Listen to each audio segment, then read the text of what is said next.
We are live in the multiverse. Greetings, humans. We got a brand new series we are calling Mars Disclosure Live.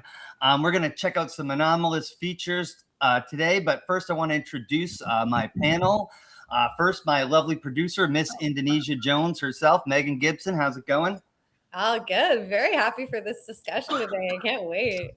Awesome. We also had a delegation from the Institute for Natural Philosophy. I don't know if one person can constitute as a delegation, but if so, let's meet Jason Huffman, the shamanic sage of the Institute for Natural Philosophy, blending ancient wisdom with modern vibes. Welcome to the show, my friend. Well, rather than delegate, we will run with delegate. I'm happy to fill the role. I'm honored to be here. Thank you for asking me. I've been attached personally, getting just enjoyment, first of all, out of John Ward's work for a long time. First discovered him on his show. So this is quite apt on this show, Dave. So this is apropos and fortuitous. And I hope to have fun. And I'm glad the audience is here. Thank you guys for tuning in. And Mr. Ward, I'm looking forward to learning about your process. This is going to be a great time. Thanks, Dave. You're welcome, buddy. Thank you for being here. Next, say hello to John Ward, the Mars anomaly hunter, turning NASA images into extraterrestrial enigmas. With eagle-eyed skills, he'll unveil Martian mysteries like megaliths and ruins and potential anomalous features that you've never seen before. I guarantee it. John Ward, hailing from South Africa. It's like after midnight there, buddy. Thanks for joining. You're welcome. Thanks. I'm delighted to be here. Greetings from across the pond, as they would say. Yes, sir. And lastly, enter my friend Brian Cory Dobbs, award-winning filmmaker behind Blue Planet Red, turning Mars Disclosure into blockbuster excitement. He's blasting off with jaw-dropping evidence of the red planet's hidden habitable past. Brian Cory Dobbs, BCD, what's up, my man? Dude, what's going on, man? Blockbuster, that's real nice. Dave, thank you so much for hosting us here. This is awesome. Hey, you're welcome. When you first introduced me to Jean and then I brought him on the show, I can't remember if you guys came on together or separately or whatever. I don't even remember, but I've been in ever since and I've been following Jean's work. So yeah. And then I just wanted to mention to the chat, please let us know where you're watching from in the multiverse, whatever node of the multiverse you're in. Let us know where you're watching from. If you have any questions, let us know. Dave, while the chat is chiming in, let me say, Brian, I forgot to, I owe you. I just shouted out Jean, and I found Brian's work came to me, to Ricardo and I at the Shaman and the Philosopher. Live nerves, dude, forgive me. And the Philosopher. And I asked Ricardo, I was like, hey, I want to talk to the fellow about Mars. And I was meeting John Ward, and he thought I meant Brian Cory Dobbs. And so I got to meet Brian Cory Dobbs and see his amazing work. And I'm quoting your work all the time, dude. So it's an honor to be, I really am. So it's an honor to be sitting here next to you as well.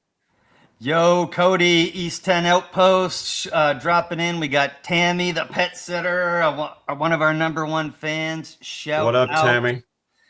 Cody.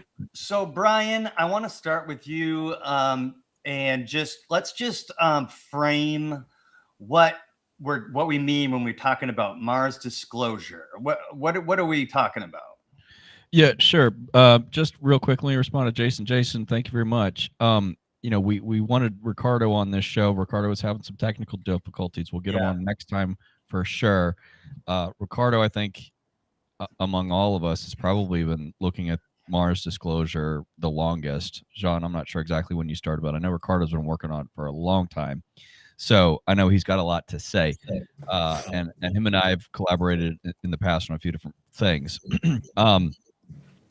But this here very well could be the start of something big, and it's been a long time coming. I have this vision of this Mars community becoming as well known as, say, for instance, the ancient civilization community, or what you might consider the Cosmic Summit community, those of you who know George Howard, and the UFO community. These two different communities get a lot of attention. And I am slowly coming to this position it's taken me a while to get there because my journey into Mars had to start somewhere. And it was where a lot of people's journey starts, which is, well, I saw the face on Mars back in college, and that's where it, started and ended until many years later, until I went down a rabbit hole, and found my way onto Mars. But there is, in my opinion, enough evidence of current and past life on Mars, and I'm really trying to frame the story of Mars in a way that helps inform both the ancient civilization stories and the UFO community. Okay, I think it relates to both. It does. There's enough evidence, really, and excuse me, still coughing up something here. What I really want to try to do is to really identify just what the heck what we're talking about here. What does Mars disclosure mean? It's an evolving, term for me, and I think it's one that is necessary. But I really want to try to go around the room here and identify what it means to each one of us, because I think there's different levels of understanding here in the room, and for the community, rather for the greater public out there who has no idea that there's really anything other than just a vast desert wasteland on Mars. Like, I really am trying to do my best to communicate to the public, look, there's something going on here, and I wouldn't be putting my personal and professional reputation on the line if I didn't think there was something to it. And it is only because of the work that Jean Ward, among dozens of other researchers around the world, have been doing over the past 10, 20, 30 years, that I would, have anything to be working on myself. I'm really here just to try to elevate the work of everybody else. I'm not a researcher myself. So that being said, for those people who have seen the film, you already have an idea about what's going on here. But for those people who haven't seen the film, when we're talking about Mars disclosure, we have to talk about a number of different things. We have to talk about the evidence for primitive life, both past and present, and intelligent life, both past and present. And when we frame things, I don't like using the word proof. I really prefer using the word evidence, unless proof actually is more appropriate. For example, there is water on Mars. We have proven this. So every time you see a headline in the news saying we found water on Mars, guys, we discovered that 50 years ago. And arguably much longer ago, looking through telescopes, when we see these polar ice caps on Mars, we just confirmed that they're mostly H2O. Okay. So when you look at what NASA's objective is with their approach towards finding life in outer space, their mantra is follow the water. Why? Because that's where life is most likely to be found. And there is an abundance of water on Mars. It is, granted, mostly in the form of ice. But when we're sitting here trying to look for microbes are just fine with the conditions on Mars. So I guess my question is, I want to go around the room here and just get a sense of what everyone's perspective is on Mars, what it was, what it is now, what was your entry point, what does Mars mean to you today? Jason? I can answer. I can go if you don't want to. Sure. No, I just need to unmute. It's fine.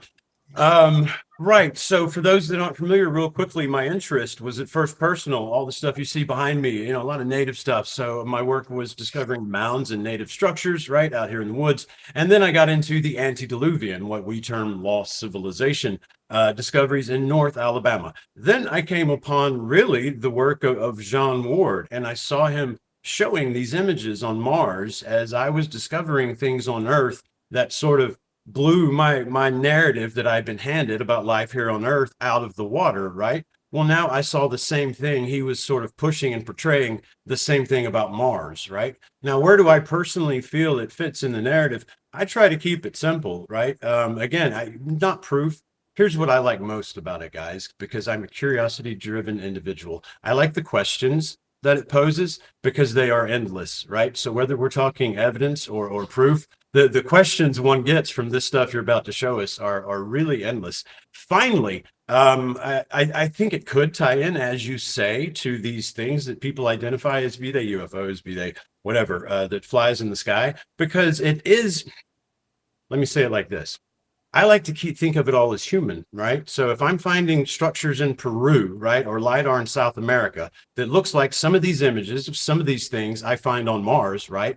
Why do I assume that it had to be some foreign, imaginary, outer space race that did it? Why don't I go, well, shit, if we were doing it here, excuse the language, we were probably doing it there. And perhaps because of the gravity, we might have been a bit bigger. And perhaps that's why in my area of study, Native Americans, we have lore of these people who were 7.5, 8 feet tall. We have firsthand descriptions of these, so one can tie a taller hominid, right, as Dan Richards said in our talk earlier, or humanoid-like species to both places. And I think Mars sort of fits in both the hunt for the lost civilization. And as you said, are these survivors of some cataclysm buzzing around in our sky? I don't know, but that's just as fun as to think they're sheltered here and were once there as it is to go, I don't know, something from way over somewhere else came over here. And I'll cut with that. Thanks, guys. I think it's key to the story in both, and you're right, bro. It fits in both categories. Thanks for your work, guys. Yep. And Megan, your intro to Mars, and like, where are you at with Mars right now? I would say I'm probably the layman in the room, but just from my general nerding out, I love the concept that Mars was inhabited and something went wrong, and so maybe we jumped over to Earth because the circumstances changed or something like that. But I'm just excited to hear what you guys have to say and to open my mind to all this stuff today, really. Outstanding. Thank you so much. And for me, I mean, I've always been interested in space since I was a kid, and all the planets and stuff. It's like my favorite subject in science class. I went to see the movie A Mission to Mars with who was in that? Gary Sinise, Tim Robbins, Don Cheadle, Jerry O'Connell, Connie Nelson, Kim Delaney, all-star cast. Went to see that in theater with my first girlfriend, and it totally blew my mind because at the end of the movie, spoiler alert, but the movie's like 30 years old, they find a face on Mars and then they enter it. And then Gary Sinise chooses to stay in the face while everyone else leaves to return to Earth. And he gets zapped off into the universe and joins a collective consciousness or some kind of alien race or something. And I was like, when I was 14 or however old I was at the time, I got into amateur astronomy. I have a telescope upstairs. I've looked at Mars like with my own telescope personally a bunch of times. But as an adult, I like you hear stuff, the water, the face, all that stuff. But I had no idea that there was like all these other anomalous features that I got introduced to by Jean. And since then, and also Brian's documentaries, fabulous. It's absolutely outstanding. If you haven't seen it, Blue Planet Red on Amazon Prime. But that started opening my eyes, and then I started looking at all the stuff that John's doing, and he's putting out stuff regularly. He works on this as a second full-time job, and so I'm just super excited to look at some of this stuff together, see what we all think, see what the chat thinks, that kind of thing. Brian's discovery, or let's say Brian's highlighting the fact with his work, as he highlighted to me, discovering the chemical on Mars, which they look for on other planets to determine whether or not they tell us there could be life there. To realize that we had found that on Mars, and Brian, was it 73, 76, I believe? Yes, that's right. Goodness, where to start? So I feel like, first of all, before I forget, let me just geek out just for one moment, okay? Because Dave helped me in this regard, and I think you know where I'm going with this. I But do. earlier this week, I was fortunate enough to be invited on the Matt Bell podcast.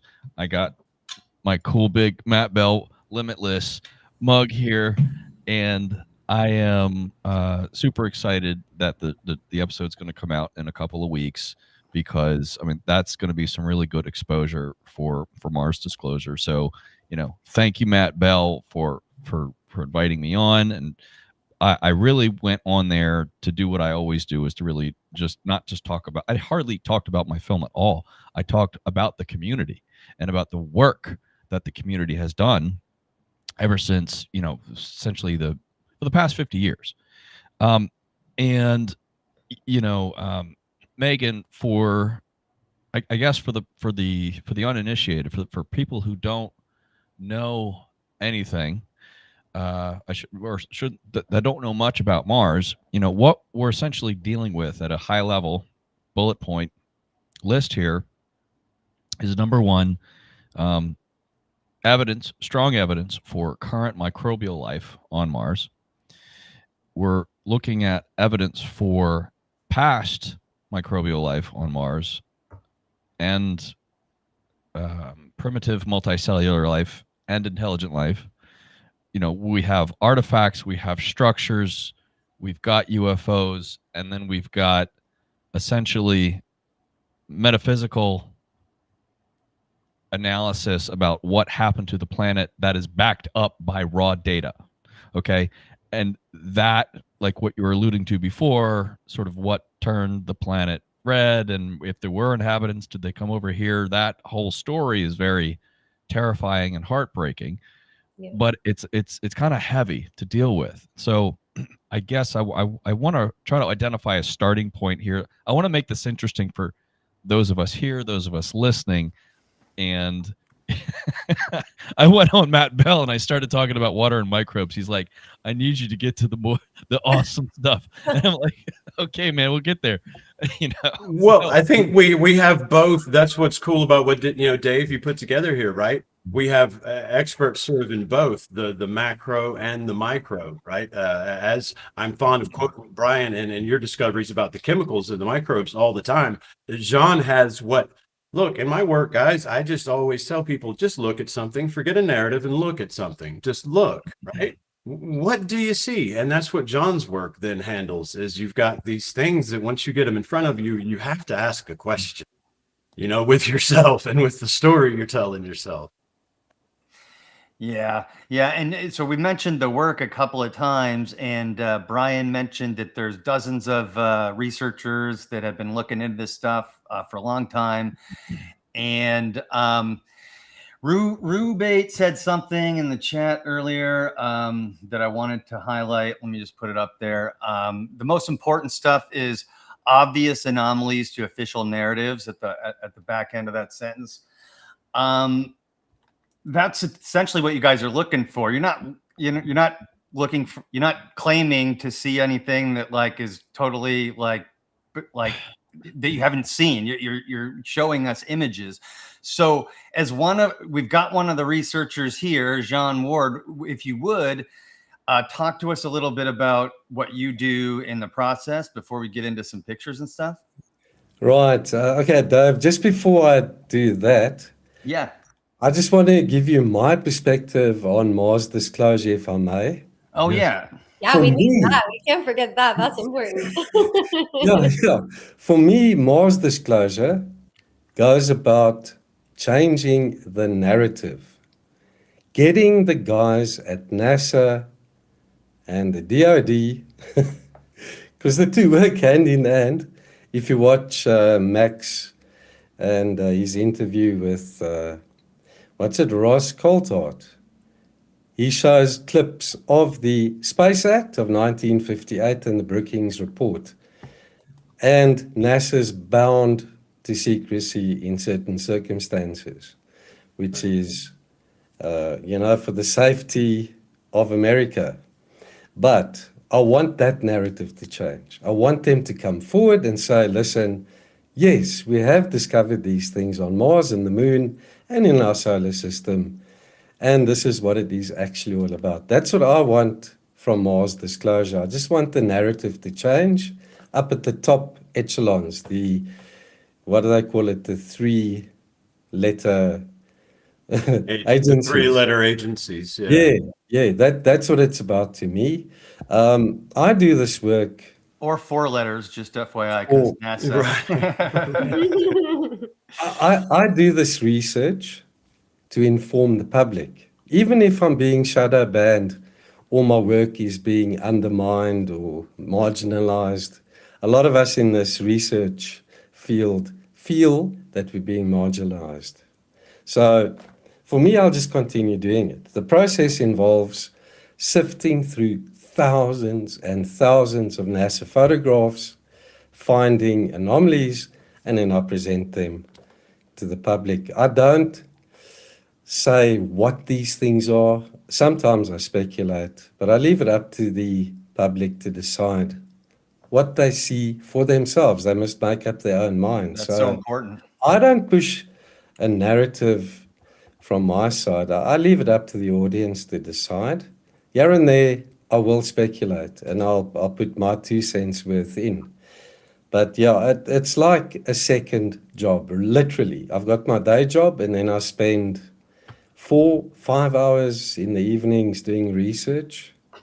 So yeah, for me, it's a passion. I started in 2017, I think it was.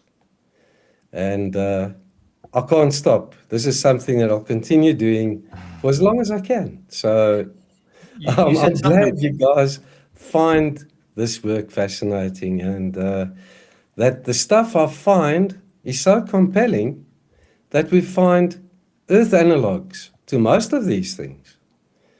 This huge pyramid. Everything on Mars is huge, by the way. It's much larger than you'd see here on Earth.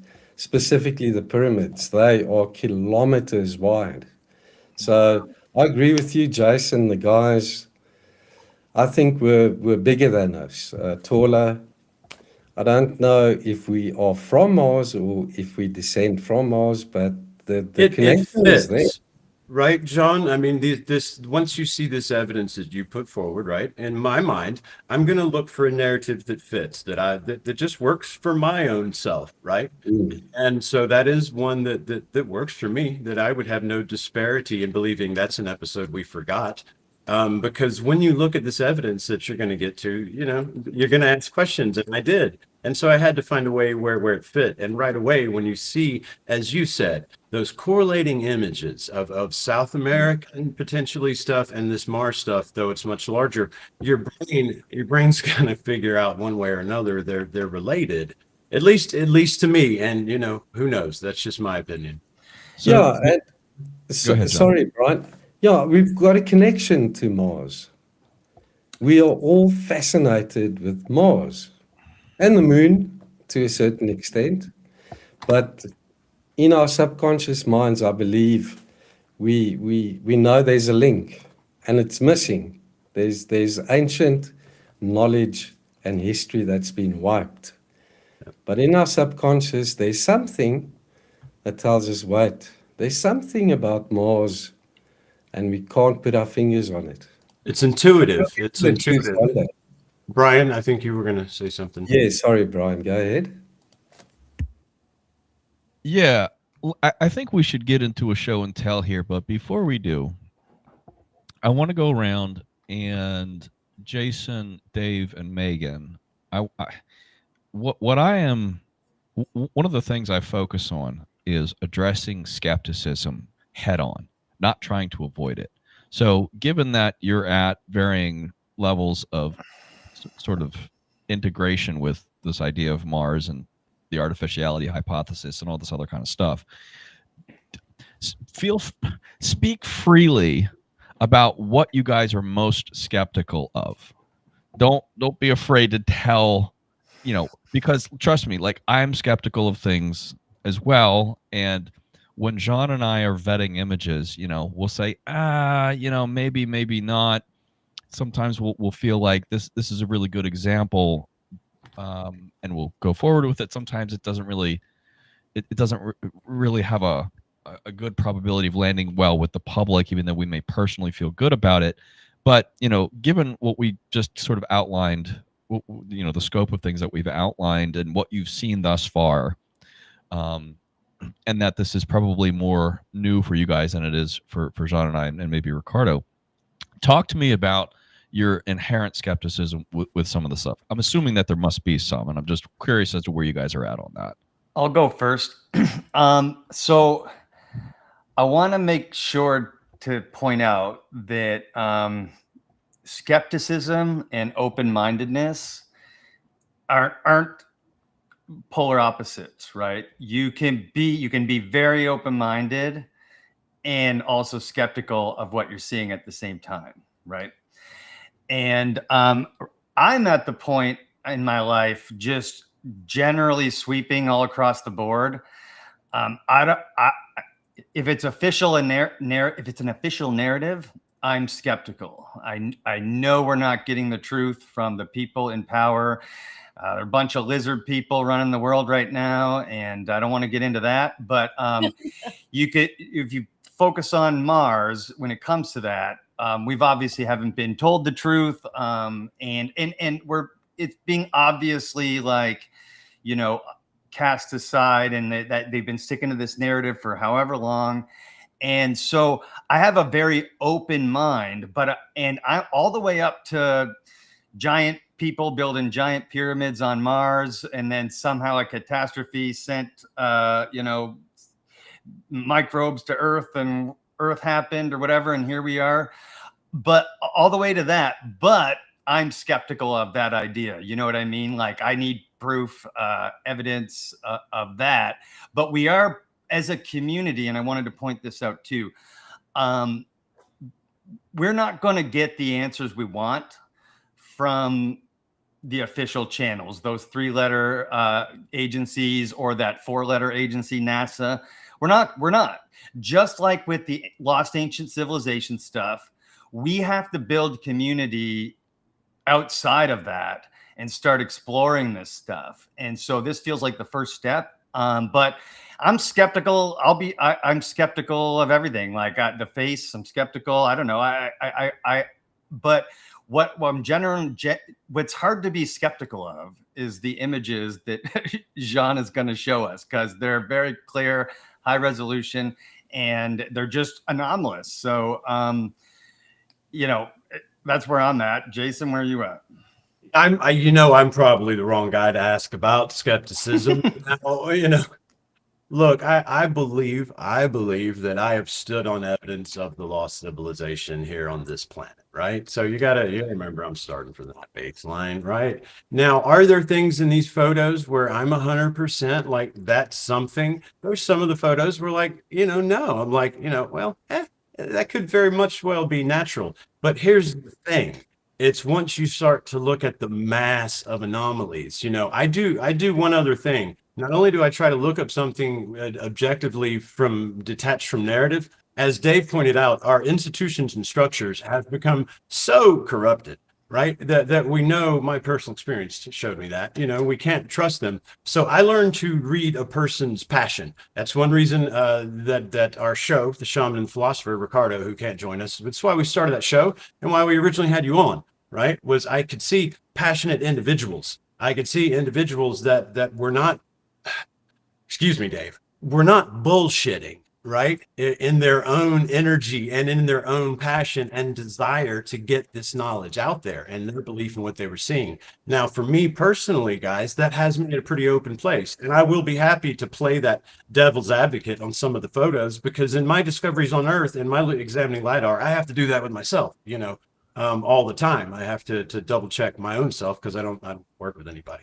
But that's where I am with skepticism. I'm just extremely open because I have passion. I have what seems to be bleeding honesty in front of me now, and the rest is up to me in my eyes. And again, I go back to the number, right? So I'm always telling people about the stuff I find on Earth. Look at one and give me an excuse, okay, but look at all of them, please, right? And then come to me with some thoughts. Yeah, that's right. Right. Yeah. Megan, where are you at with Mars skepticism?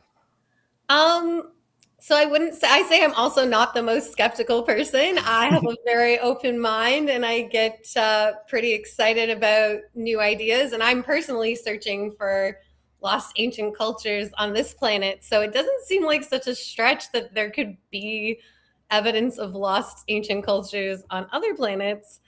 And I don't know. I think I just generally try and keep an open mind and follow what feels right in my intuition. But even that is open to other people's opinions and ideas along the way to shift that. Like I like the idea that the moon was brought here to like sort out the earth going crazy after a catastrophe, and it's like some sort of ancient technology that helps stabilize our planet. And I have no evidence of that, but it's the theory that I'm the most excited about. And There's evidence that the moon's weird, Megan. You keep going, but I'm with you. oh no, so much evidence, just like the proportions of it, how proportionate it is to the sun and to the earth. And it's like what, how many or like 108 or something earths to the sun and moon to the earth, and I don't know, it's just there's too many anomalies to not feel like it's some big design or it's some intentional thing placed there. So I'm onto the moon, but with Mars, let's just say I'm very open-minded. I love that you're able to point out structures that are not natural, like right angles and things like that. That gets me really excited and just makes me want to learn everything you guys have to say about it. Awesome. Dave, you had something to say? No, I'm good. Okay, so you Something guys remember, happened with the connection. Did I disappear for a second? You did, You're here, but man. you're back. You're back. Yeah, the gremlins in the system, man. great aliens. Okay, you guys know the famous Carl Sagan quote that everyone loves to throw around. Anyone tries to make a bold claim on the internet, right? It's the extraordinary claims require extraordinary evidence, right? People just like, that's not true because Carl Sagan has this awesome quote, right? To which I would respond with, which is going to help inform this discussion, another quote by Carl Sagan in his book Cosmos and in his TV series Cosmos. I don't know if you guys ever watched that. It's great. Yeah, wonderful. I've seen Carl Sagan says. So I was just going to say I've seen the both versions, but Carl's is the best one. They're all so well produced. He says, imagine you're, basically flying in a spaceship trying to figure out whether or not there's intelligent life on a planet below. How are you first going to know if there's intelligent life there? And his quote is, intelligent life on Earth first reveals itself through the geometric regularity of its constructions.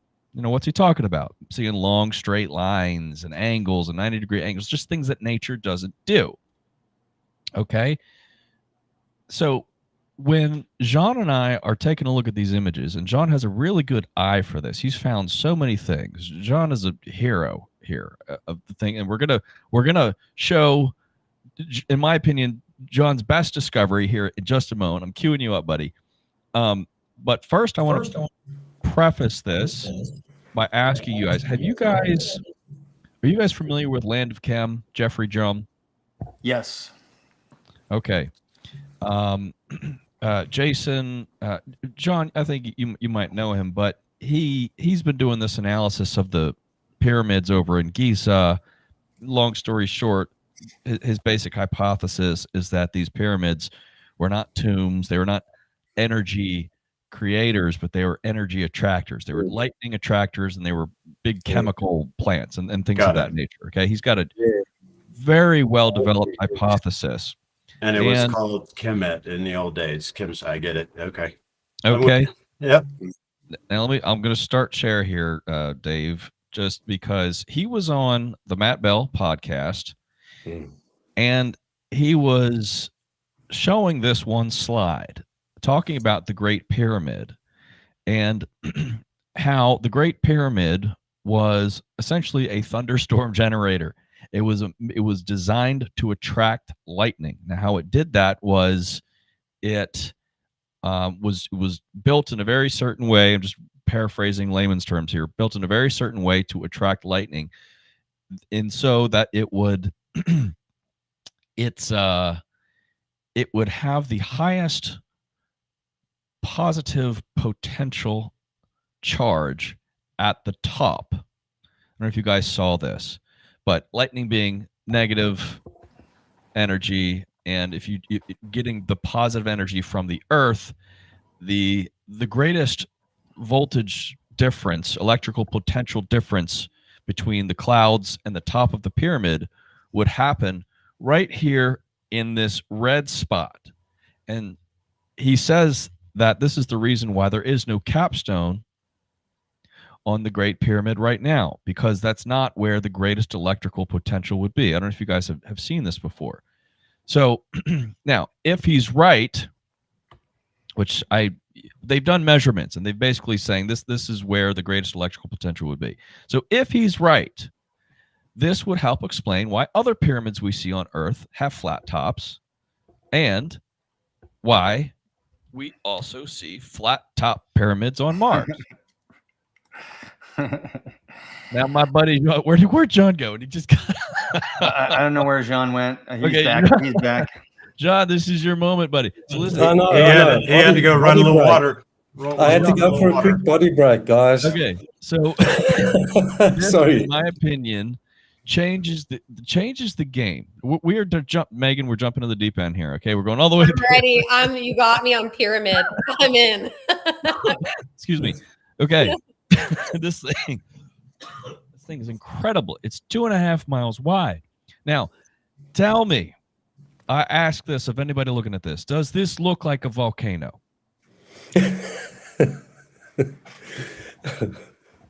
No, in fact, the little protrusion at the bottom left of it, like, is almost looks like another structure. But this looks like it could be the Great Pyramid from above.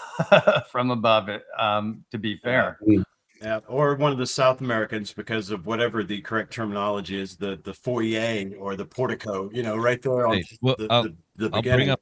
I'll bring up the comparison in just a second, but if we're just looking at this at first glance, in terms of characterizing, John was just commenting about how we don't try to speculate or characterize what things are. I do think it is somewhat fair to try to do so.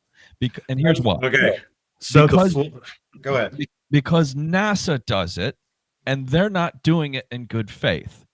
And I'll explain more later. But when they try to title what they see, when they try to describe what they see, I don't think what they're labeling things really holds up. So if they're doing it, in my opinion, not in good faith, I think we can do it.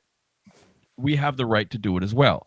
Now, what I'm seeing here, at the very least, is a four-sided, symmetrical, pyramidal structure.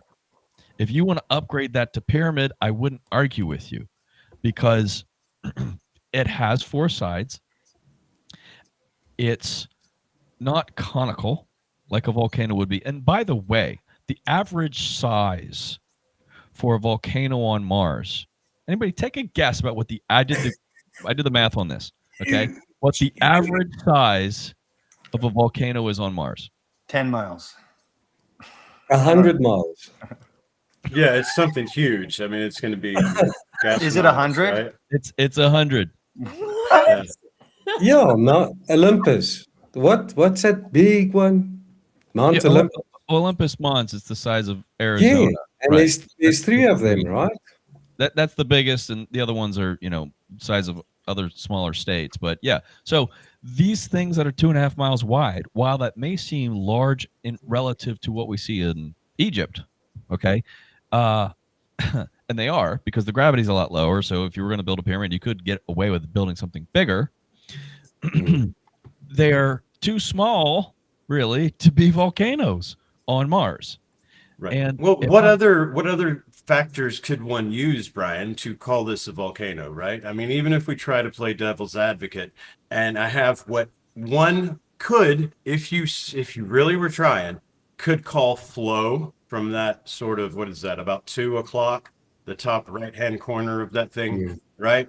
And then, what might be described as flow, but then, even then, what my eye sees as a problem, just from here, I have seen the scaled out version, but just from here, these boulders, if you're telling me this thing is 2.5 miles wide, then how big are those pieces of rock, and why are they scattered away from the flow if this thing was a volcano?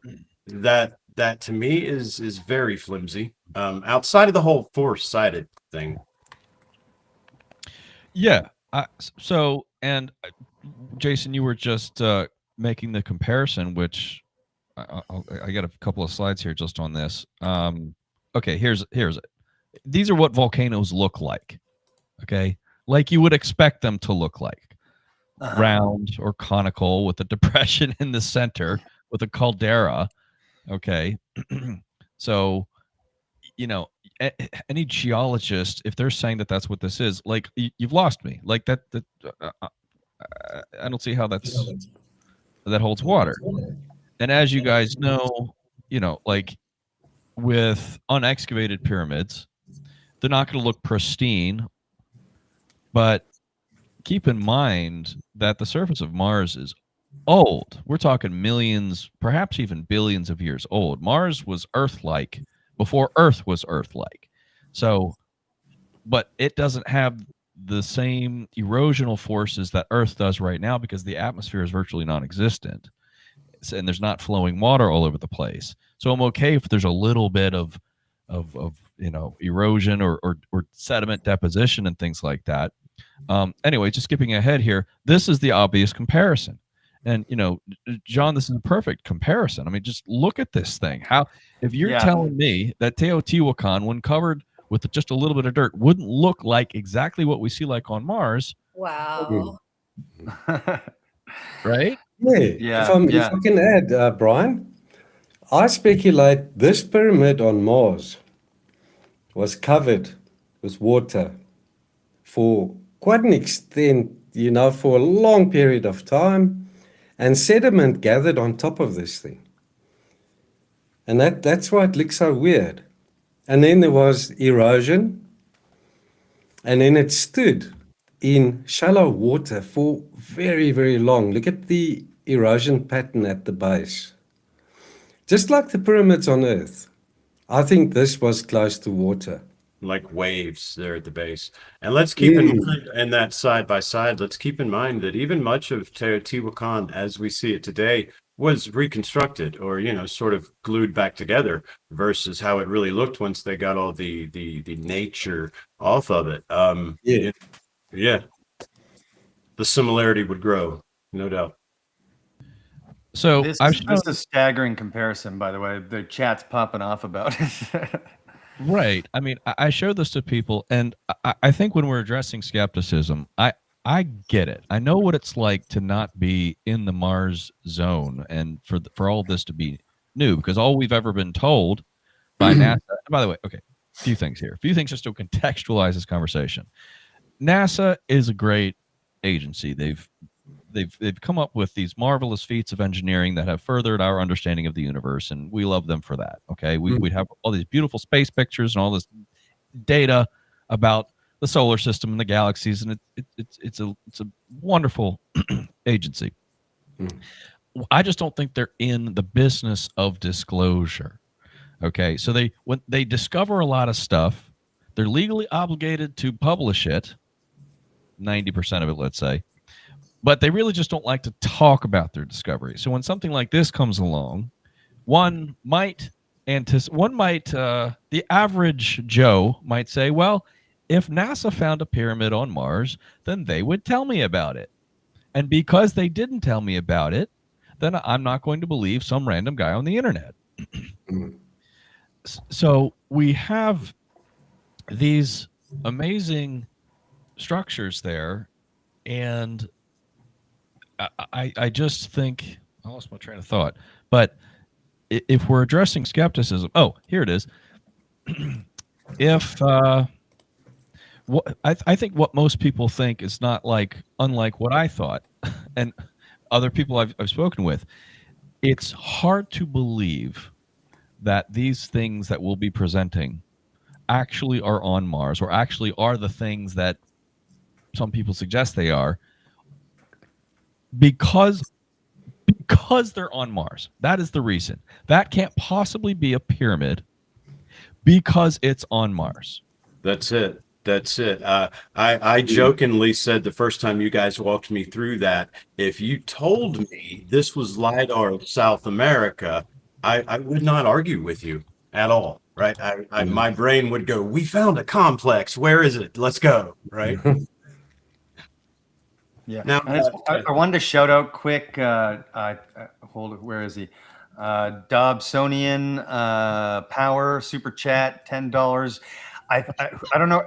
I don't think that's depending on whose channel he's watching it on. Somebody just made $10. So thank you so much for your donation to whoever's channel, because we're actually live on 3 YouTube channels right now. So shout out. Dobsonian Power. Wow, that's awesome. That's awesome. Somebody's also talking about Electric Universe. Yes, Electric Universe has a lot to do with Mars. There's so much to Mars, and that's the thing, is that the Mars, the research, the Mars researchers. Sorry, I'm just stumbling over my words. I'm just so excited about talking about you guys. The Mars disclosure community. lean into it, bro. Lean into that excitement. Yeah, go for it. Dude. I'm happy to talk to you guys. Look, it's really exciting for Jean and I to be able to reach out and to expand our network into this community, the ancient civilization stuff. Like, Jason, I'm new to your work. I'm getting caught up on. I'm watching your videos. It's really awesome stuff. Dave, we went to the Cosmic Subject. Megan, like, we're all into this ancient civilization stuff. And if Mars was like Earth before Earth was like Earth, and it has freaking pyramids on it, and this is one of dozens, okay, dozens, all right, it is the strongest example.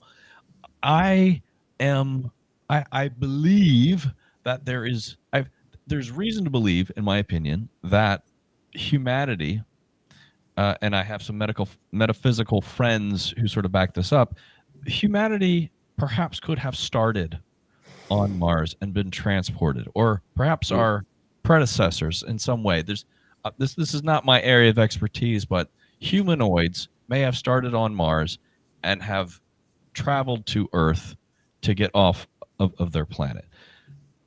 So that's you're not the first person I've heard allude to the fact that we're not exactly designed for the natural conditions of this planet. When one, if one wanted to allegedly go there, that there is a little bit of science, in the fine print that right towards it. Yeah. Well, the data is suggesting that. As to that story specifically, and to talking about the myths and legends and things like that, that I'm not an expert on that kind of stuff. You can talk to Billy Carson about that kind of stuff. But so Jean and I are really focused on the geometric, like Carl Sagan, the geometric regularity, because you just can't argue with that.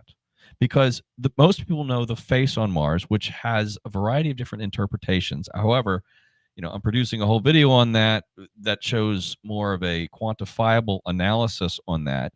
Okay, I don't really want to get into the face today, unless you twist my arm on it.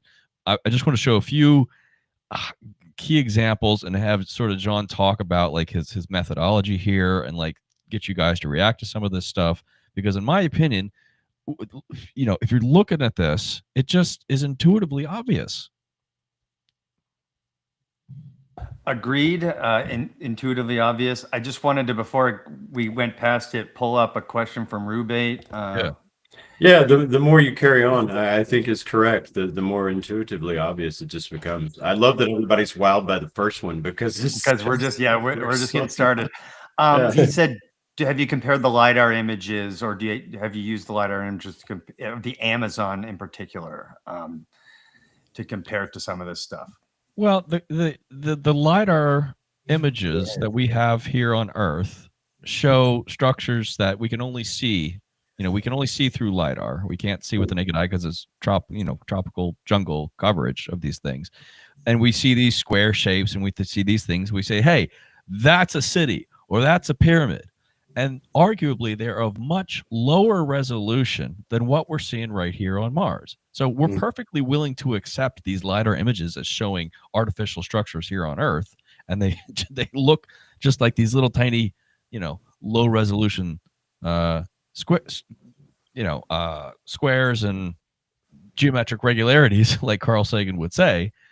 And so what I'm trying to do is really trying to find the way to introduce this concept, because when I first heard about pyramids on Mars, man, my gut, I just had an uneasy feeling, because if they're pyramids on Mars, then somebody was there before and built them and is no longer there. And then what happened to the planet? Built them 2.5 miles wide or kilometers. I can't remember. It doesn't either way. I think somewhere in the ancient community, is the ancient Civ community. You definitely have an intro there, because anybody whose narrative already allows for a worldwide civilization of some sort with megalithic building capabilities, which we barely see echoed in some of the things that remain in Earth today, right? If you've got that community, then to say you see the same thing but slightly larger on Mars, is that community is not have a problem with that. Yeah. Dave and Megan, what's your take when you see stuff like this? Well, Megan's not on screen right now in this version, but she can hear and and answer. I mean, you can make this smaller to get us all back up there if you want, because I don't think it's possible. I was messing around with it. It's all good. I'm sure everyone would rather see Megan than me, but oh, come on. This is the only way to do it at this. I can do it like this, as long as there's nothing at the any text at the bottom that we need to read. Yeah, that's fine. That's fine. That's good. Okay. But when I see this, I don't know. I like. If that's a pyramid on Mars that's 2.5 or miles or kilometers or whatever, because it doesn't matter. You good, dude? Then what in the flying are we dealing with here on Mars, right? Like that's what I think of when I see that. And this looks exactly like that, like Teotihuacan, the Pyramid of the Sun. So I don't know what to do with that. Megan? I'm currently on a hunt for pyramids and other ancient structures over in Indonesia, and this looks similar to some of what I'm looking for and finding. So this isn't a big stretch for me at all. I'm not a hard sell on this theory. Megan, it's what kind of gave me the chills, because as you say, I've been using this LiDAR, which is very blurry, to find things here on this Earth. And then I would go to them, right? And so I had this very visceral and real experience of looking at these images and then going to them. And so then when I looked at them on Mars, it was just sort of that. Chills is the best way to say it, going, oh, no, they were there too. Yeah. It's like an intuition feeling too. It's like the evidence I have of other things just points to this being a very valid theory, in my opinion. Yeah, and we're at like a sort of a paradigm shifting moment in human history right now, all across the board, across everything. We're learning that what we've been told isn't, the truth. And so when I see this, I'm open to it because, the 4-letter agency isn't. So, but wow, would that be crazy? Like that, because my 14-year-old mind seeing Mission to Mars with Gary Sinise, that blew the lid wide open for me. But if there's a pyramid on Mars that's fucking 2.5 miles long, it changes everything. Brian, I just want to interject, if I may. I don't know if you guys have seen the 3 pyramids that are also sort of placed like those 3 are in Cairo on Mars. I've found 3 pyramids, and the one is 4 kilometers across, and they're placed like in the pattern or the geometry of Orion's belt. It's like a duplicate, except these 3 pyramids are highly eroded. I don't know if you've seen that one, Brian. Yeah, I think so. The one you want to bring it up? The one to the left looks like the DNM pyramid. Let me see if I can find it quickly. While you look, I remember, John, you did show that to us because we only half jokingly we started talking about the computer software we have now, which allows us to look at star positions. For instance, it's how we came up with the Orion correlation on the pyramids. We can look at star positions long ago, right, and see what and where they're lining up. And you and I talked about, man, wouldn't it be amazing if we had the tech to do that from Mars and see what these things lined up to? Yeah. Right. I'm going to share. Yeah, gotcha. There they are. Let's see. I don't know if you guys can see that. Yep, we can see it. Okay. The one on the left has that characteristic strange part sticking off, like the DNM pyramid close to the face in Sardinia. The middle one is 4 kilometers wide, and then there's a smaller one to the right. Smaller one. Yeah. So, all right, if the DNM pyramid got so much airtime, why can't this pyramid on the left-hand side get just as much airtime? And then, coincidentally, there's two others next to it. Right. And the one is slightly off-center and slightly off the center line as well, just like the three pyramids in Egypt. I mean, and the three pyramids at could be pure Teotihuacan. coincidence, but that to me just shouts like, we need to find out what's going on there. I don't know if you guys agree, but that to me was also quite striking. Yeah, no, that's very striking. I mean, 1, 2, 3, 4, 1, 2, 3 four-sided things, and it looks like you might even have another one off to the right that's possibly 4 or 5. Yeah, more elongated. Yeah, man. Well, pyramids do come in all different shapes and sizes. They're not all just the Great Pyramid. So They do. I'm sure Brian's going to look at the Crater Pyramid soon as well. Yeah, and Teotihuacan has the similar two lined up with one offset. And so they're 1, 2, 3 examples of that configuration. So, right.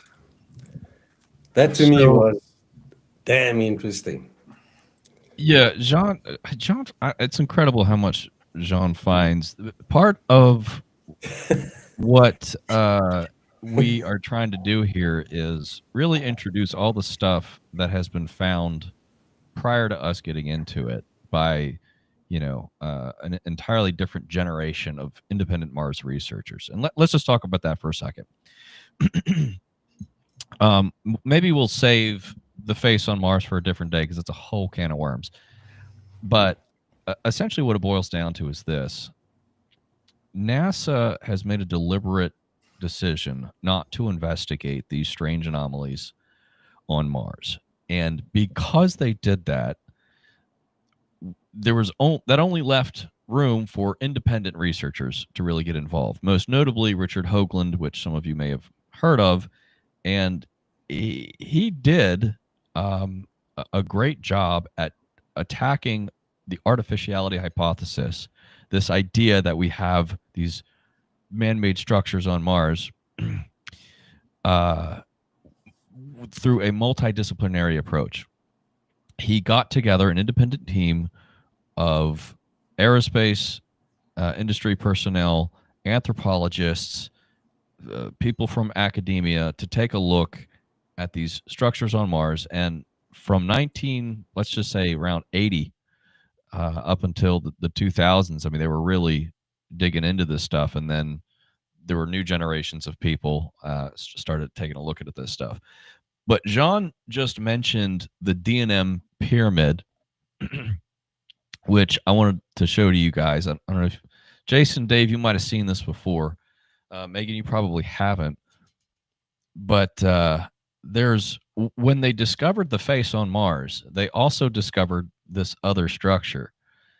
And because John just brought it up, I figure we might as well just talk about it real quick.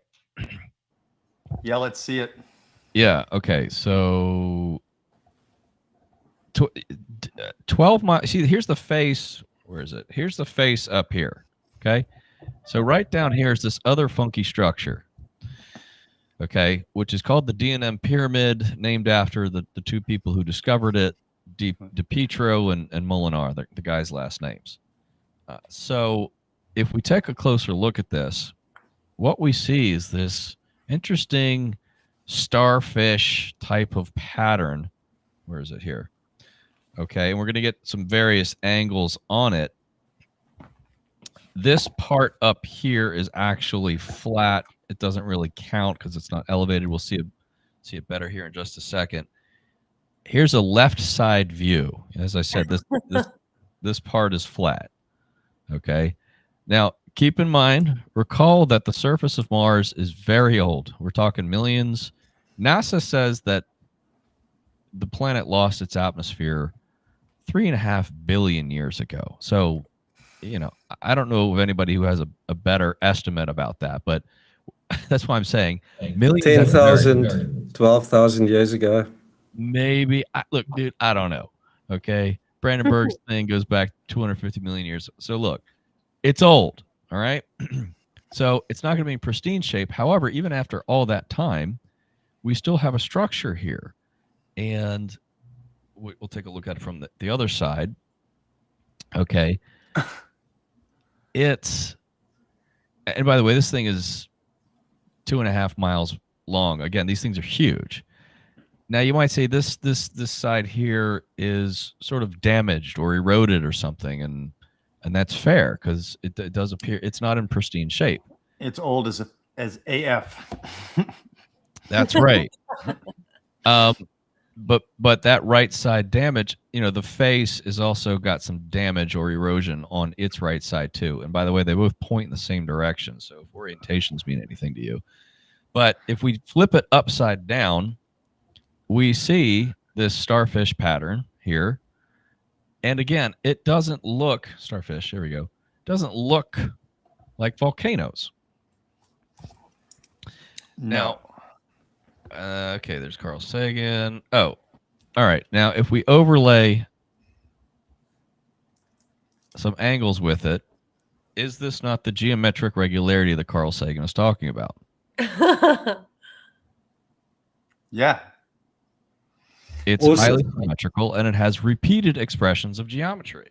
I think that needs to be our Mars disclosure logo. That Yeah, that one right there. I love that. It's cool, isn't it? Yeah. Now let's take a look at the symmetry here. Let's see how it holds up. I put this together here, this red outline. It's just, okay, so what we're going to do is we're going to mirror each side. So for this one, we're going to mirror the left side, and for this one, we're going to mirror the right side. Now, this red outline is exactly the same on both of them. And if we go next, and if we mirror them, everything holds up really well. What are the chances that nature makes something like that? Do winds blow in 5 different directions, making a symmetrical 5-sided pyramidal structure that is 12 miles away from something that looks like a giant humanoid face? Wow. We got to get Danny Hillman on one of these episodes so he can say with his geology knowledge that that absolutely is not natural. I'm in. That's a good idea. And that's the thing. It's like geologists, NASA wants to explain everything through the lens of geology. And of course, Danny has a much more open mind than NASA does. So we need geologists with an open mind to comment on this stuff because their opinion is just as valid as NASA's. You know, I'm just saying, I've seen enough mountains from satellite images to know that the only standalone mountains we really have here on Earth are volcanoes, and they don't come looking like this. Yeah. That's the thing that has always struck me so much is when you zoom out also and you just see where these things are in the landscape, where they are in relation to others. And then you go, okay, fine. It's a weird ass mountain. Where are the rest of the mountains? Where did this just bubble up? You know, yeah. Right. Oh, and this is neither here nor there. It's just funny. Oh my gosh. What? Okay, it's probably just a coincidence. I'm not going to apply any significance to it. Possibly be a coincidence. I don't think they chose that shape accidentally for the Well, The Freemasons are into sacred exactly. geometry. Exactly. Yep. Yep. And they designed that city. So I don't think it's a stretch. What? Oh, is that a city? What? So, for those of you who are interested, I did an interview with George Haas on this very specific thing. George has been one of these guys. He's been on Ancient Aliens and the History Channel. He's been doing this a lot longer than everybody else, and he's a great guy. And he's got this nice book here, Great Architects of Mars, great cover. And George actually published a research paper. You guys know Professor Robert Schoch, don't you? Okay. Oh, yeah. Never heard of him. Never heard of him. Right. Sorry, stupid. So George paired up with Robert Schoch, and they published a research paper on that square on Mars. You guys remember that from last year that went viral? Yep. Yeah. Now we have Professor Robert Schoch getting in on this, basically saying, look, this square ain't natural. So, Mars Disclosure has got some Look at that. some good advocates. And by the way, I think, John, this was one of your... See, the other thing Jean does, and maybe you can talk about this, Jean, is not only will Jean actually find stuff, because he's got a really gifted and trained eye, but he's an imaging analyst and a graphic designer, and he upscales images to help refine their quality. So a lot of times NASA has these maybe blurry photos or really highly pixelated photos. And what Jean will go in and do is use specialized software that helps clean it up. And in fact, for anybody who's skeptical of this, I don't blame them, but this is in fact the very same software that NASA uses to do the same damn thing. Okay. So if they're relying on it to clean up their images, we cannot blame Jean for doing the same thing. Nice. No, they use Topaz Labs, Gigapixel, and some of the other products from the company. And if you go to the LinkedIn page for Topaz Labs, you'll see that NASA is one of the main users of the software. So it's AI based, which means it's based on a, what's it called? Large language model. Yep.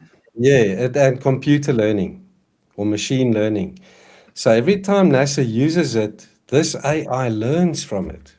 So when we use that software to upscale images that NASA releases, then I think it's using the data from those models. So in my opinion, the upscales are very accurate. And you also see in the description of Topaz Gigapixel, they say it deconvolutes, I think is the right word, to get rid of noise and artifacts in the photographs.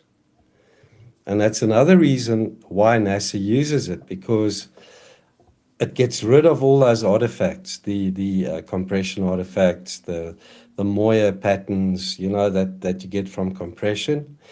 And it produces a highly accurate representation of what's there, because it preserves edges of objects. So it doesn't make it blurry when it upscales it like a normal magnifier would. So, Dave, can we just show this real quick? Their LinkedIn page. Yeah. Can you share it? I wanted to point out too, just something about Robert Schoch, because he's not one of these. He's not like, he won't like. For example, at Yonaguni, he's a skeptic of Yonaguni. He's one of he says it's natural when a lot of people say that it's not. Yonaguni Monument off the coast of Japan. Check it out if you don't know what it is. But he's not the type of guy who will just like, say something's natural or not, like based off nothing, Exactly. To get him, it's a great feat that George was able to get him included on this, because he's not just going to stick his neck out for nothing. No. But here, Topaz Labs is what John is talking about. Okay, this is their LinkedIn page. All right, and they have their software is called Gigapixel. And here, Apple, Netflix, NASA. Okay, they're the ones using it. If we just click their little link here, it just basically shows what it does, right? It just basically cleans it up a little bit. Okay, so this is really specialized software, and Jean uses it conservatively. Okay.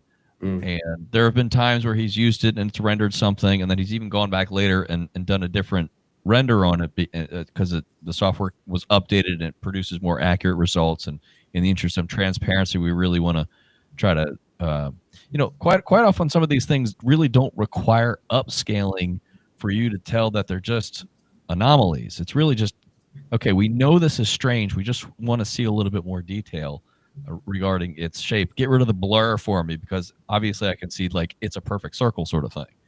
So anyway.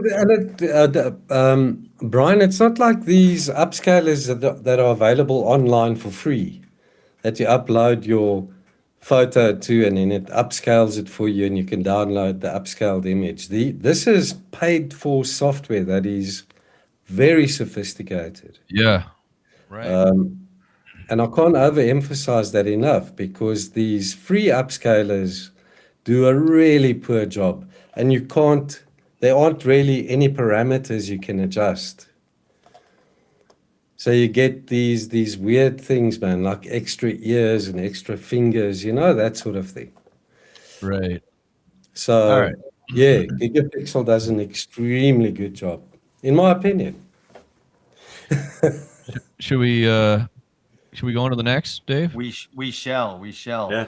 Okay. And I'm I really like how you pointed that out, that we don't actually need to upscale these to decide that they're anomalous. But here's a good example. This was taken decades ago.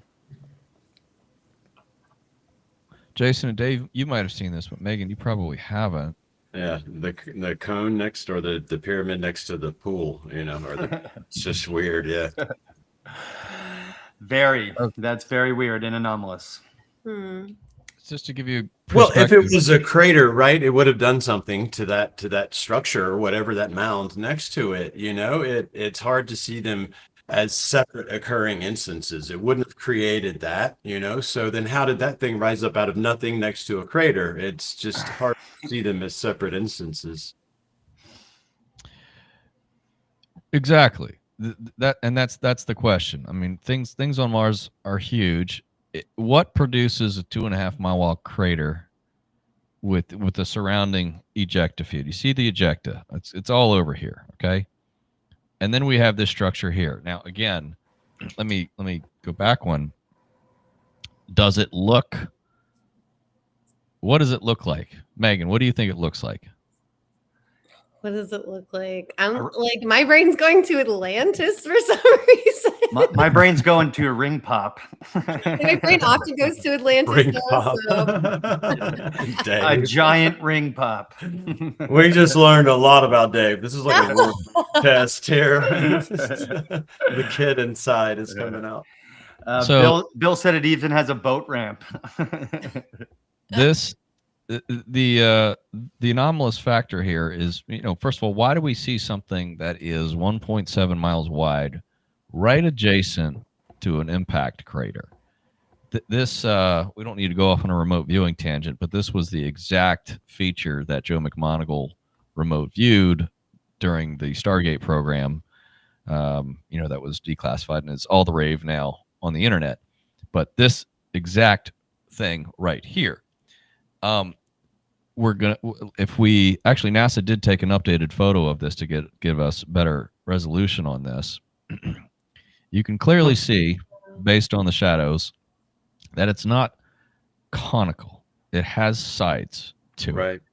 It's directly adjacent to an impact crater, thus the anomaly being the meteor impact would have destroyed it had it been there. So it had to be created after the impact, is what you're saying. There's no damage, and you see this up close.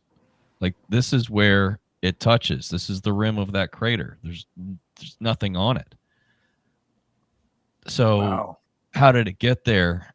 Is it a volcano? Doesn't look like a volcano. Well, you already showed us a bunch of volcanoes on Mars.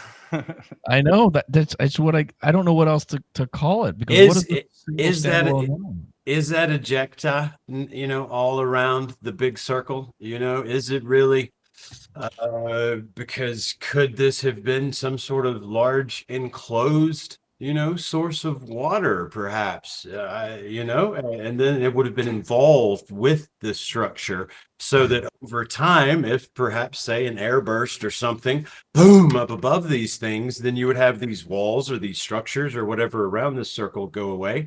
I'm just trying to let my mind play with it, right? It's Yeah. very hard to find reasons why these things exist right next to each other. Brian, If they're natural. Yeah. are you going to show them Coral Soupe here on Earth? What is it? Coral Soupe. I don't know what that is. There's an analog for these crater pyramids. It's an ancient pyramid in South America with a water reservoir next to it. How do you spell that? Oh, I've got it on my blog. Oh, Coral Soupe. Yeah. Yeah. Oh, this one. This yes. one? Yes. Oh yeah. What the? Oh. Yeah. Come on. Now, see if that had if we put a bomb over that right now and Yeah. Right? And cover it in sand. spread out, what would we have? Something like the picture you just showed us. It's an interesting comparison for sure. Okay, what do you think? You have NASA. This is when I talk about I think it's fair for us to characterize some of these things. It's because NASA will sometimes characterize them, and I think it's ridiculous how they characterize them. And here's one example. NASA actually titles this. Here's the NASA webpage. Knob surrounded by crater ejecta. Huh. What is a knob? Anybody know what a knob is? Right. I had to look I know what a knob is, No. but that's not what it looks like. That's another one. It's kind of hard to see because it's getting cut off a little bit, but a knob is a more common name for this other word called came, which I never heard of here. Okay. Oh. AKA. Oh, Brian dropped off. We lost Brian. Language is important, Got him. Yeah, it is. Eh? There's It back. is. Oh, Brian's back. There we go.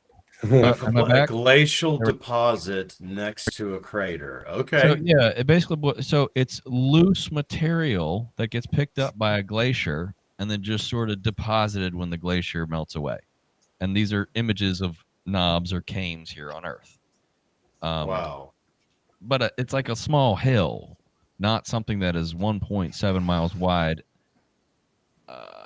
And that's four-sided. Well, And- and yeah. it would have been Yeah, affected right. by the impact. I mean, a 2.5 mile wide impact crater, that's like what took out the dinosaurs. I mean, that would have made some, Can it I ask a would have layman, not left the hill or whatever they're calling it, the cane. Go can I ask a layman question about crater Yeah. impacts? Right.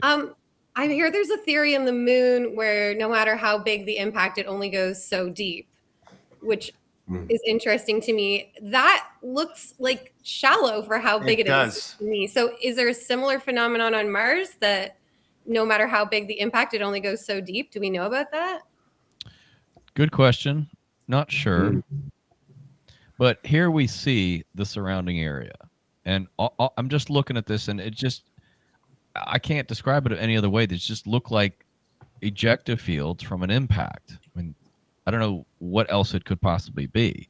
And oh, by the way, there's nothing else like it in the surrounding area. There's no other large hill or mountain or volcano or pyramidal mound or whatever in the area. It's the only one.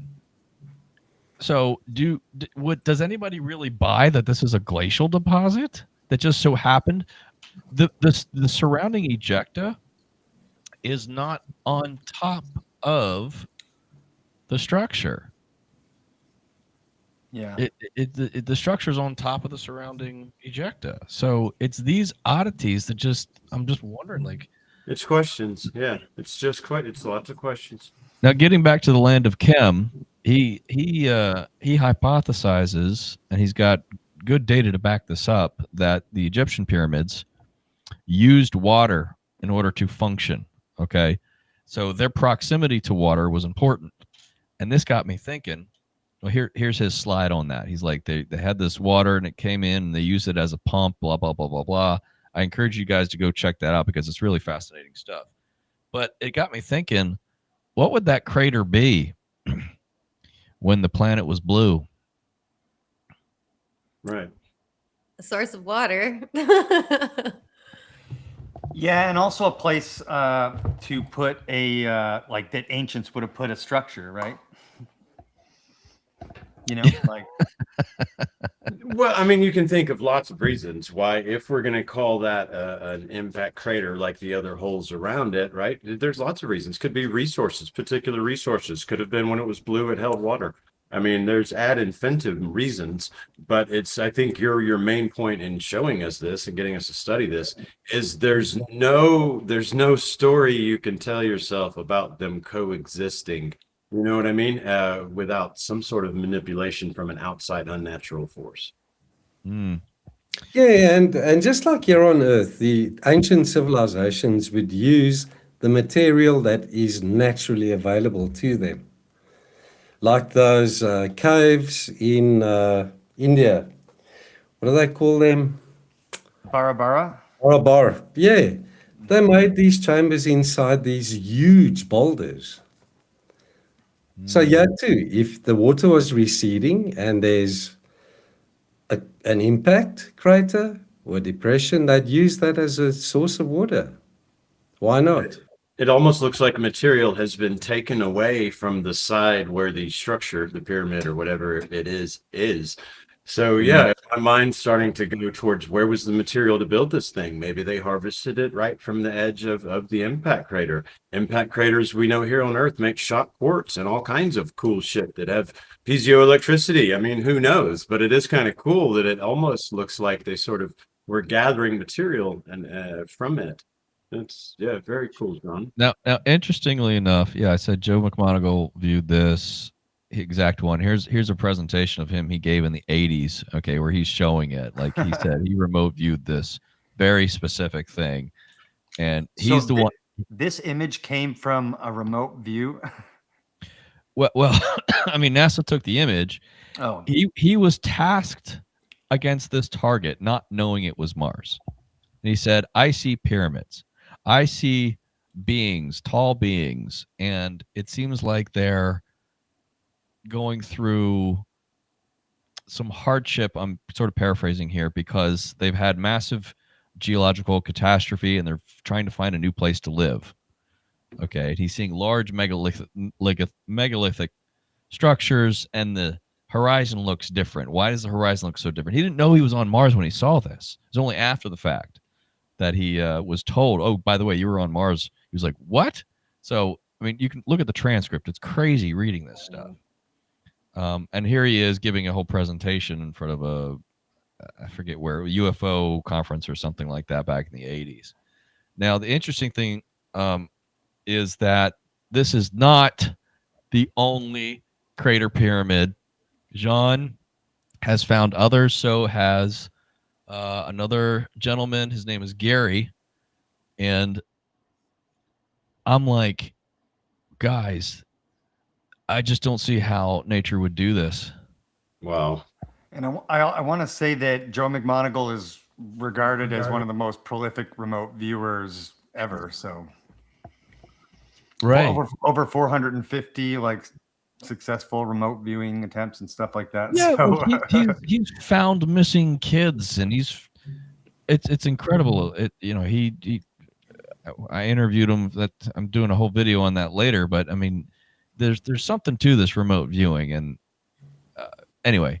So we have remote viewer metaphysical analysis of it. We have some other analysis of it as well. But I'm just so focused on these images because I think the images speak for themselves. It literally looks like now, what I said earlier, maybe it's confirmation bias, but it literally looks like in these they were built onto, like they were gathering material. It's so strange, man.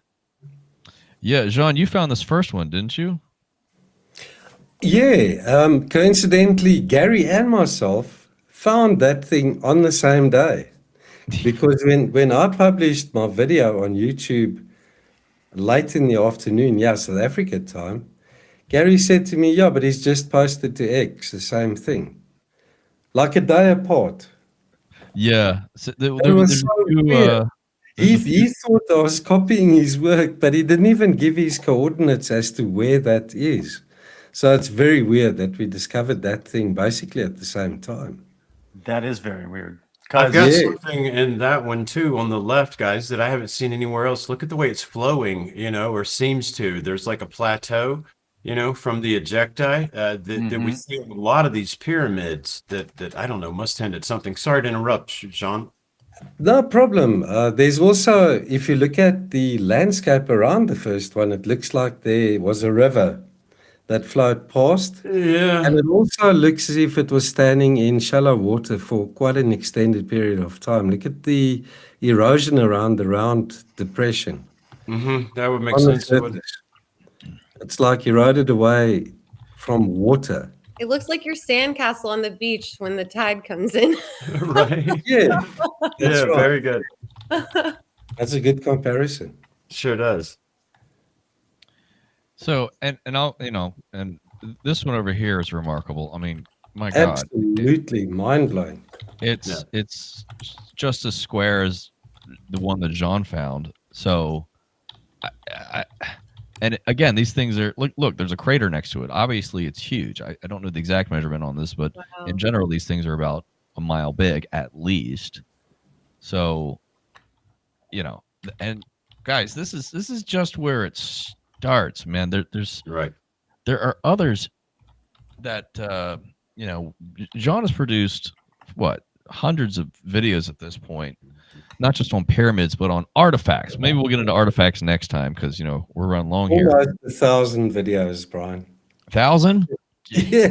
And prolific. So, I guess Megan, after seeing some of these things, like, is this something like you'd want to dive into a little bit more? Do you think the average person, when seeing stuff like this, that it would make them think, maybe there is something to this pyramid on Mars thing, or is this not enough to really move the needle? What are your thoughts? So I think those are two different questions. For me, I'm in. You just have to say pyramid, show me something that looks like a pyramid, and I'm all over that. And for the general population, I just can't see why this wouldn't be incredibly interesting to learn more about, at the very least, to open your mind and absorb some of the incredible information that's coming out. Dave, what are your thoughts? I know you've seen some of this stuff, but have you seen all these things before? Some of the other images, the most recent ones you showed tonight, I haven't. I don't think I've seen that ring pop before either. But I'm gonna test it out on my wife later and see what she says, because she's not into any of this stuff. So I'll get back to you. Metric. Yeah, that's a good metric. And as far as artifacts go, I want to see those too. But I agree. Like, let's there's so much to go through.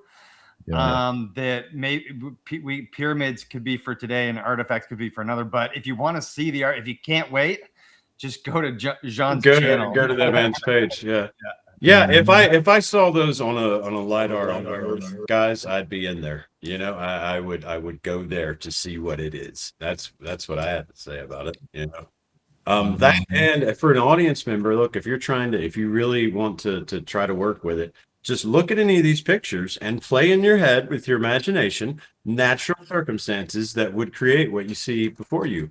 And if you do that, you're going to run into a whole bunch of roadblocks. I think it's a healthy exercise, and it's not hard. Thanks for the compliment, guys. I hope you have another decade at least of this amazing work to come. Well, my wish is to live till I'm 126 years old. Me too. And I'd like to go to Mars, but only if there's a return trip. Sign me up. I'd probably go anyway. Thank you. Just Thanks, because. Megan. I But appreciate it. I don't know, dudes. The first 47 have been pretty fucking rough. Maybe another 40. I think I'll It has want. been rough. I'll be honest with you. Yeah. Right. This has been great, gentlemen. I know we're going to keep doing this. We're going to attempt to make this a monthly affair. And I know, like Brian says, you've been doing a lot, I know behind the scenes, and we are just sort of starting to see the fruits of it. And we're all just excited to be here for whatever this can become. And I think this was a great start.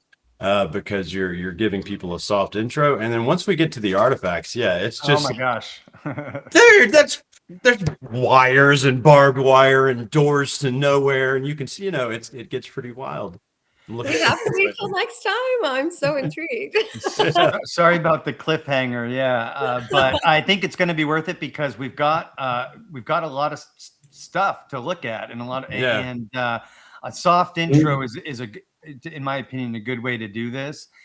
And it's a good way to introduce this concept, which is what we're trying to do. The Mars disclosure and the Mars disclosure community.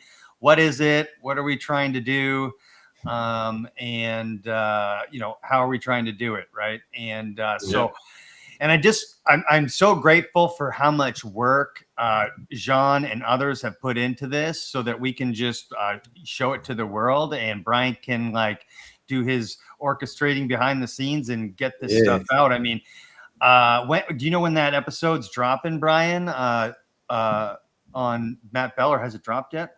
No, it'll be a couple weeks, Dave. Okay. And I'm super excited about that. How was that experience? Was that fun?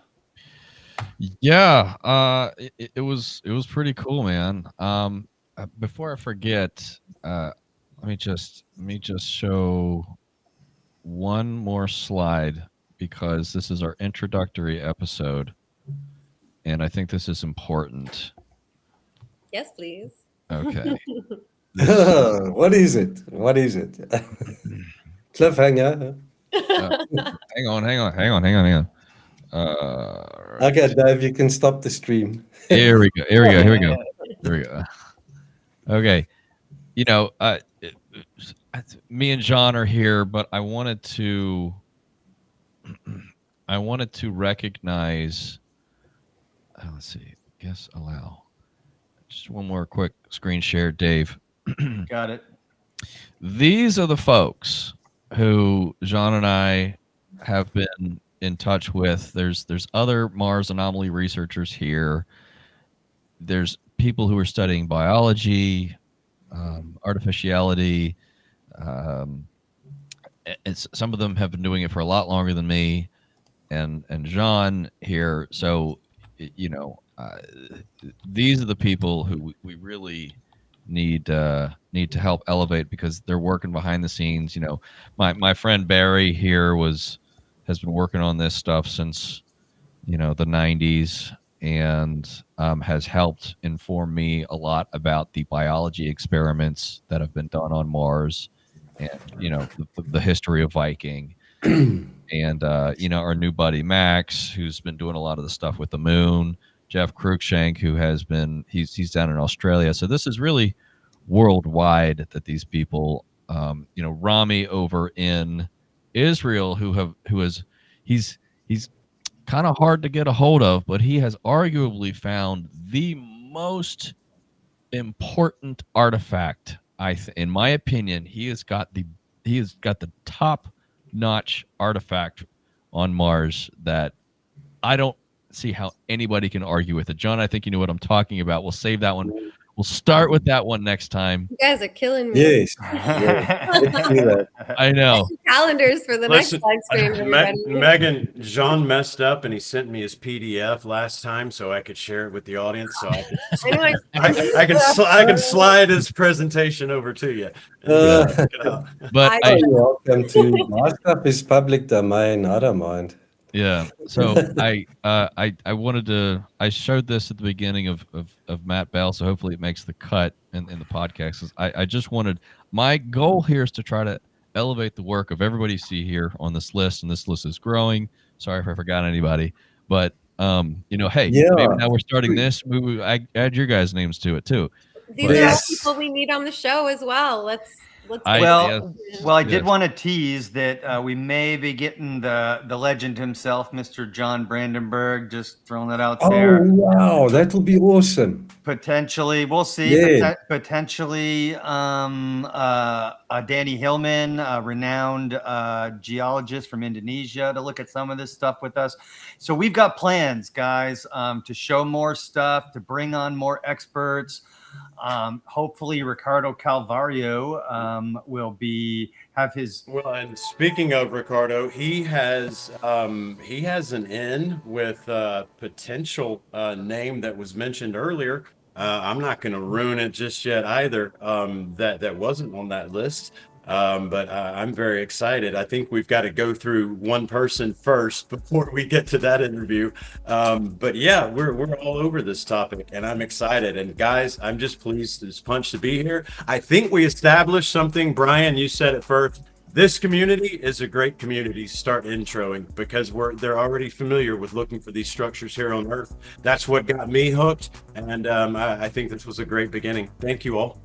I do too. That was awesome. Yeah, thanks. Shout out Rubate for the $5 donation. He says the impact on our Civ if Elon sent a rocket there and we confirmed they were pyramids and found the DNA in the fossils was the same as ours. I don't quite get the question. Does anybody else get it? Either way, thank you so much, Rubate. And I guess I'm gonna have to send you a hat to Australia because I promised whoever donated super chat would It's get gonna a cost free you hat. more than the donation, bro. It's worth it. Rue is a big supporter of this community, the Lost Ancient Civ community, and all that stuff. So it'll be worth it. I think he's asking if we went there and we found DNA in the fossils or found DNA somewhere there. How would that change us if the DNA was similar to ours? If we went Right. there, and which- Right. we can figure that out. I know the team who's building such a device that can actually answer that question. I don't think it changes things too much, does it? We're still here, whatever happened. I think the fact that we know we had taller varieties of us walking around in the native North Americans, it gives you a link to potentially taller people there. But we're still here walking around. Doesn't change shit, does it? I think Mars also serves as an example of what could happen to us. Now you're hitting on some Yeah. so important. Yeah, We'll get that's into where that later. my work in antediluvian Alabama is all about the catastrophe, and that's where it eventually leads you. If it happened once, it could happen again. Well, look, guys, the Earth is not static. Mars is not static. It's constantly changing slowly, but they also on a galactic scale, they're constantly changing in like dramatic ways as well. So we can't just act like we have it all figured out. We don't even have it figured out on this planet. So to act like we got it figured out on Mars is a bit ridiculous in my It's a bit arrogant. yeah.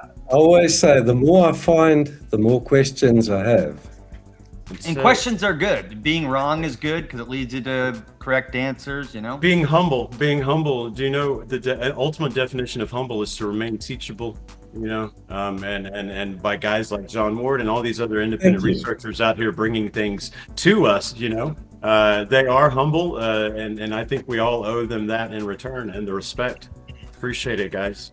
Yeah. My motto is seek truth, not proof. And I think that's what you guys are doing here, and I appreciate that. Very cool. Cool. Yeah. Jean, where can everyone find you? Megan, throw up those captions. Yeah. On YouTube at Jean Ward, JeanWard, and on X at Jean Ward Mars. And then I've got a blog, megalithicmars.com. Sweet. And all these links are going to be in the description. They already are. The Shaman, Jason Huffman, where can everyone find you, my friend? So me personally, YouTube, Shaman711, Rumble, Shaman711, X, Shaman711 with a underscore. You can use X as a hub. Everything is linked through there. Also, the website, the YouTube for the Institute of Natural Philosophy YouTube page is where you'll find my show, The Shaman and Philosopher, with Ricardo Calvario 1. Thank you, dude. Excellent show as well. Excellent episode last night. I just love watching you guys kind of go back and forth and go through the stuff. It's a fun show, so check that out. BCD, Brian, Cory Dobbs, where you at, brother? Yeah, man. For those of you who are new to my work, feel free to go to the website, blueplanetred.net. There you can find the links to watch the documentary. I recommend starting there first before heading on over to my YouTube channel. My YouTube channel is sort of the continuing series of the documentary because I've learned so much and I've met new people after I put the film out. And there's just so much to Mars, and I couldn't fit it all in the film, so I just had to keep doing it on YouTube at Brian Cory Dobbs and on Twitter at Brian Cory Dobbs. I think a part 2 will be good, Brian. A sequel.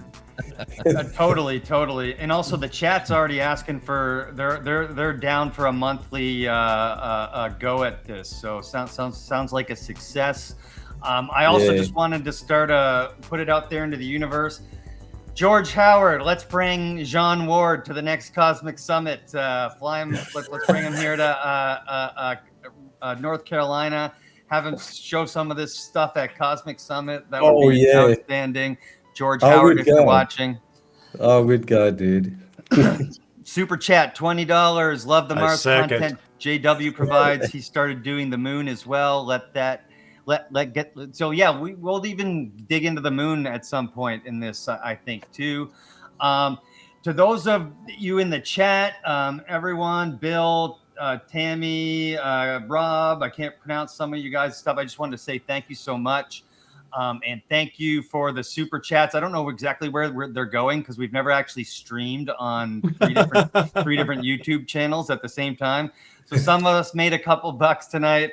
It goes towards use it to send the hat to Rue, okay? Whoever. Yeah. All that stuff goes towards the work, guys, and putting this information out there. And we really, really, really, really appreciate it. And so with that being said, thank you for joining the first of hopefully many Mars Disclosure Live. Let's go, guys. Thanks so much. Our best future requires the truth of our past. Thank you all for being a part of that. All right. And good night, everyone. Starfleet Thanks, Academy out. Keep your eyes on the skies. Thank you, Dave and Megan, for hosting this. Thank you, Jason, for joining. John, keep up the great work, buddy. You got it. Peace out. Subscribe to Dave's Multiverse on YouTube for more Megan and Dave. Have a great night, everyone. Subscribe to